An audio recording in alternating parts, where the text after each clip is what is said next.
मेघनाद के मरते ही रावण के कमर टूट गई।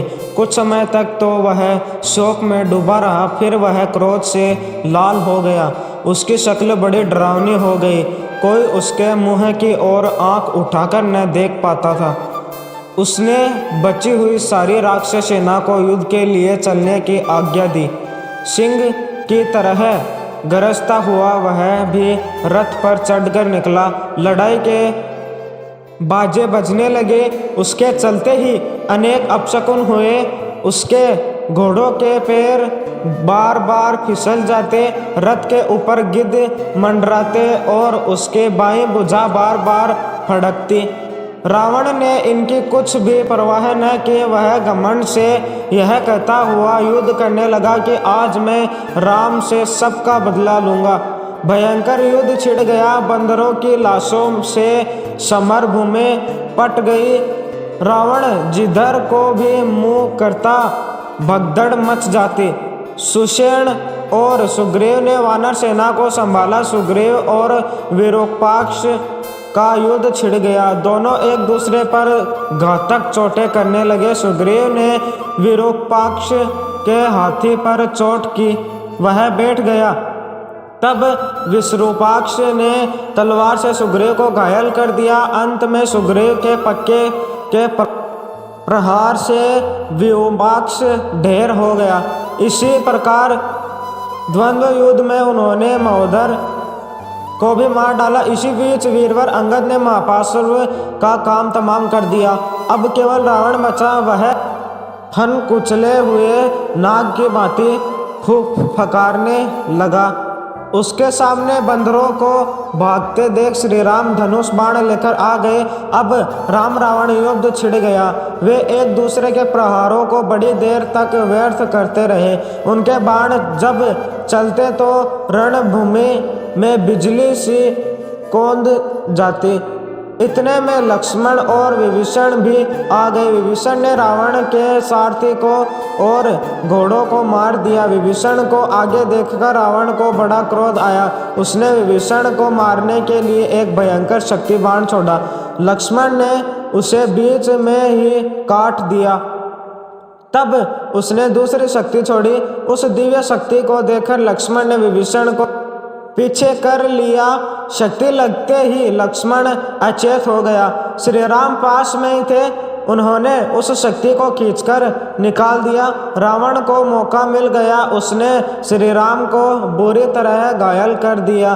क्रोध के कारण राम की आंखों से आग बरसने लगी। हनुमान और सुग्रीव को लक्ष्मण की देखभाल में छोड़कर वे रावण से भिड़ गए। उन्होंने कहा, रावण, तेरा काल मुझे आज मेरे सामने ले आया है। आज पाप पर पुण्य का ही विजय होगी, अंधकार पर प्रकाश की विजय होगी। देवताओं और ऋषि मुनियों का दुख दूर होगा। वानर मित्रों, तुमने बहुत युद्ध किया। अब तुम पहाड़ की चोटियों से मेरा और रावण का युद्ध देखो। राम रावण जैसा युद्ध फिर तुम्हें कभी देखने को न मिलेगा। इधर सुषेण ने हनुमान द्वारा संजीवनी बूटी मंगाकर लक्ष्मण की चिकित्सा की। बूटी सूंघते ही शरीर में घुसे हुए बाण अपने आप निकल पड़े। रक्त बहना बंद हो गया और घाव भर गए। हर्ष समाचार से राम की चिंता मिटी और वे पूरे उत्साह से युद्ध करने लगे। रावण भी राम पर बाणों की अरोक वर्षा करने लगा। रावण सुसज्जित रथ में बैठा युद्ध कर रहा था। यह देखकर देवताओं को राजा ने अपने वारगत मातली के हाथ अपना रथ श्री राम के लिए भेजा। इस रथ में इंद्र का विशाल धनुष, अमरोच, कवच, शक्तिबाण तथा अन्य अस्त्र शस्त्र भी थे। अब श्री राम इंद्र के रथ पर चढ़कर युद्ध करने लगे। रावण ने गंधर्व अस्त्र छोड़ा। इसी नाम के अस्त्र से राम ने उसे काट दिया। तब रावण ने राक्षस अस्त्र का प्रयोग किया। उसे राम ने गुरु अस्त्र काट दिया। राम पर जब उसका वश न चला तो रावण ने मातली को घायल कर दिया, इंद्र के रथ की ध्वजा काट दी और घोड़ों पर भी बाण छोड़े। फिर राम को भी घायल के रावण गरजने लगा। रावण का ताकत बढ़ गया। एक भयंकर शूल को हाथ में लेकर रावण बोला, राम अब तुम नहीं बच सकते, यह शूल तुम्हारे प्राण लेकर ही रहेगा। राम ने अपने बाणों से शूल को रोकने का बहुत प्रयत्न किया, पर शूल रुका नहीं। तब श्री राम ने इंद्र द्वारा रथ में भेजी हुई शक्ति का प्रयोग किया। उससे ऐसा प्रकाश हुआ जैसा उल्का गिरने से होता है। शूल छीन भिन्न हो गया। तब राम ने अपने पेने बाण उसके हृदय में और मस्तक में मारे। रक्त की धार बह निकली। राम रावण पर और रावण राम पर बराबर बाण बरसाते रहे। अब रावण हिम्मत हारने लगा। जब सारथी ने यह देखा तो वह रावण को लंका में लौटा ले गया। कुछ देर में जब राक्षस राज सावधान हुआ तो वह सारथी पर बहुत बिगड़ा। सारथी ने जब कारण बताया तो वह शांत हुआ और रथ के घोड़ों को बदलवाकर फिर युद्ध भूमि में आ गया। राम का आदेश पाते ही मातली भी अपना रथ रावण के रथ के सामने ले आए। राम अब इंद्र के धनुष से युद्ध करने लगे। रथ इतने निकट आ गए थे कि घोड़ों का मुंह मिल जाते थे।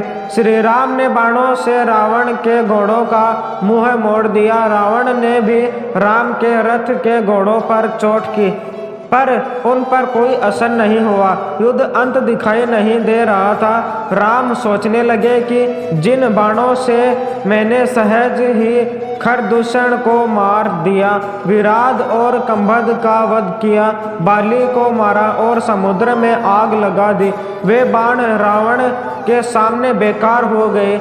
मातली ने कहा, मैं देख रहा हूँ कि आप रावण पर तो चोट कर नहीं पाते, आपकी सारी शक्ति तो रावण के प्रहारों से बचने में ही लग रही है। जब तक आप ब्रह्मास्त्र का प्रयोग न करेंगे काम न चलेगा।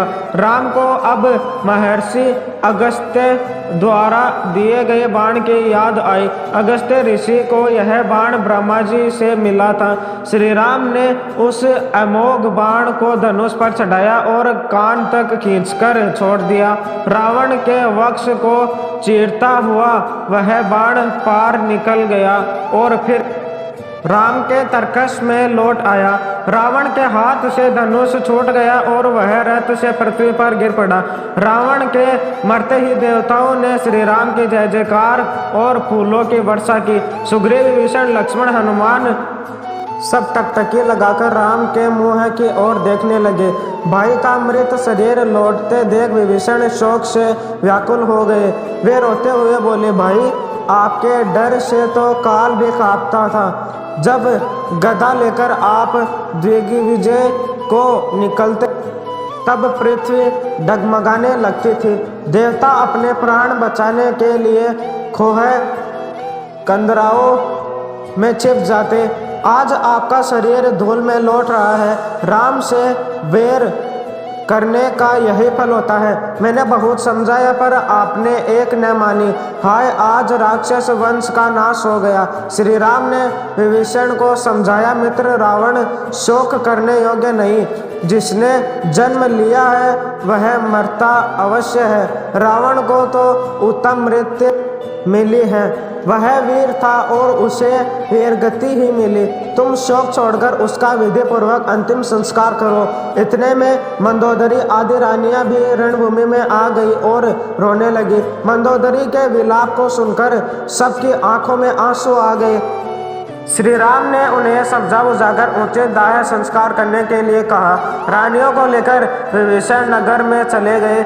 इधर आराम ने मातली को आदर के साथ विदा किया। सुग्रीव को श्री राम ने हृदय से लगा लिया और कहा, मित्र, तुम्हारी सहायता से ही इस राक्षस राज का अंत हो सका। वे सभी वानरों से मिले और उनसे बोले, तुम सबने जो मेरे साथ भलाई की है उसे मैं कभी न भूलूंगा। दाह संस्कार के बाद जब विभीषण लौट आए तो श्री रामचंद्र जी की आज्ञा से लक्ष्मण ने नगर में जाकर विभीषण का राज तिलक किया। विभीषण सहित सब लोग राम के पास आ गए। अब श्री राम ने हनुमान से कहा, महाराज, विभीषण ने अनुमति लेकर अशोक वाटिका जाओ। जनकनोदिनी को युद्ध के समाचार दो। जो कुछ वे कहे मुझे आकर बताओ। हनुमान से रण के समाचार पाकर जानकी बोली, मैं अब जितना जल्दी हो सके स्वामी के दर्शन करना चाहती हूँ। सीता जी का समाचार पाकर श्री राम ने विभीषण से कहा, जानकी जी को स्नान कराकर और वस्त्राभूषणों से सजाकर ले आओ। विभीषण ने राजभवन में जाकर सुंदर वस्त्राभूषणों का प्रबंध किया और सीता जी का श्रृंगार करने के लिए चतुर स्त्रियों को अशोक वाटिका भेजा। तैयार होकर सीता हर्ष के साथ पालकी में बैठकर श्री राम के पास आई। श्री राम ने विभीषण से कहा, मित्र, अब मैं आज ही अयोध्या को लौट जाऊंगा। 14 वर्ष की अवधि समाप्त हो रही है। भरत मेरे लिए दिन रात तप कर रहा है। अगर एक भी दिन की देर हो गई तो भरत मुझे जीवित न मिलेगा। इसलिए मेरे लौटने की तैयारी करें। विभीषण ने लंका में रुककर विश्राम के लिए बहुत कहा, पर राम नहीं माने। तब विभीषण ने पुष्पक विमान मंगवाया। उस पर सफेद और पीली पताकाएं फहरा रही थी। खिड़कियों में रत्न जड़े थे। वह मन की गति से चलने वाला था। विभीषण बोले, प्रभु, विमान आ गया, अब क्या आज्ञा है? श्री राम ने कहा कि इस विमान में अपने कोष से रत्न आभूषण भर लाइए और उन्हें वानर सेना में बरसा दीजिए। उन्होंने प्राणों का मोह छोड़कर मेरे लिए युद्ध किया है। विभीषण ने तुरंत आज्ञा का पालन किया। रत्न आभूषण लूटकर वानर सेना बड़ी प्रसन्न हुई और रत्नों से खेलने लगी। सीता और लक्ष्मण सहित श्री राम विमान पर बैठे। सुग्रीव, विभीषण और प्रमुख वानर वीरों ने साथ चलने की प्रार्थना की। श्री राम ने उन सबको विमान पर बैठा लिया। आज्ञा पाते ही विमान उड़ चला। वानर अपने अपने घर चले गए। विमान उत्तर की ओर उड़ने लगा। श्री राम सीता को प्रभु स्थानों के नाम बताते जाते थे। देखो, पर्वत पर बसी यह लंका कितनी सुंदर है। यह देखो, रणभूमि है। देखो, लक्ष्मण और सुग्रीव के मारे हुए कितने राक्षस पड़े हुए हैं। देखो, यह नीचे सेतुबंध है। यही विभीषण से मेरी मित्रता हुई थी। वह देखो, आगे किष्किंधा है। यही वानर राज सुग्रीव की राजधानी है। किष्किंधा को देखकर सीता जी बोली, मेरी इच्छा है कि सुग्रीव की रानियां भी हमारे साथ अयोध्या चले। विमान को नीचे उतरने की आज्ञा हुई। सुग्रीव अंततः पूर्व में गए। युद्ध के समाचार देकर उन्होंने तारा से सीता जी के अनुरोध की बात कही। तारा, रूमा और अन्य रानियां तैयार होकर विमान पर आ गई। विमान फिर उड़ चला। श्री राम ने सीता जी को दिखाया, यही सुग्रीव से मेरी मित्रता हुई थी। पंपा सरोवर के किनारे राम ने सबरी का आश्रम दिखाया और कहा कि जब मैं तुम्हारे वियोग में भटक रहा था तो यही सबरी से मेरी भेंट हुई थी। फिर उन्होंने कंबंधवध रावण जटायु संग्राम के स्थान सीता जी को दिखाए। सीता, देखो, यह जन स्थान है। यह देखो, पंचवटी में हमारी प्रणकुटी अब तक बनी हुई है। यह गोदावरी नदी की विशाल धारा ऊपर से कैसी पतली दिखाई दे रही है। अगस्त्य के आश्रम, सती अनुसुया के आश्रम, चित्रकूट और यमुना नदी पर उड़ता हुआ विमान प्रयाग पहुंचा। तुरंत ही श्रृंगवेरपुर दिखाई देने लगा और फिर सरयू और अयोध्या नगरी भी दिख पड़ी। राम ने कहा, सीता, अपनी नगरी को नमस्कार करो। यह मेरी मातृभूमि मुझको प्राणों से भी अधिक प्यारी है। यहाँ का हर व्यक्ति मुझे प्यारा लगता है। सबने अयोध्या को प्रणाम किया। राम की आज्ञा से विमान लौटकर भरद्वाज मुनि के आश्रम में उतरा। श्री राम ने मुनि को प्रणाम कर अयोध्या का कुशल समाचार पूछा। मुनि ने बताया कि अयोध्या में सब कुशल है। धर्मात्मा भरत आपके दर्शन के लिए व्याकुल है। आज रात यही रहे, कल अयोध्या चले जाए। श्री राम ने मुनि का आतिथ्य स्वीकार कर लिया।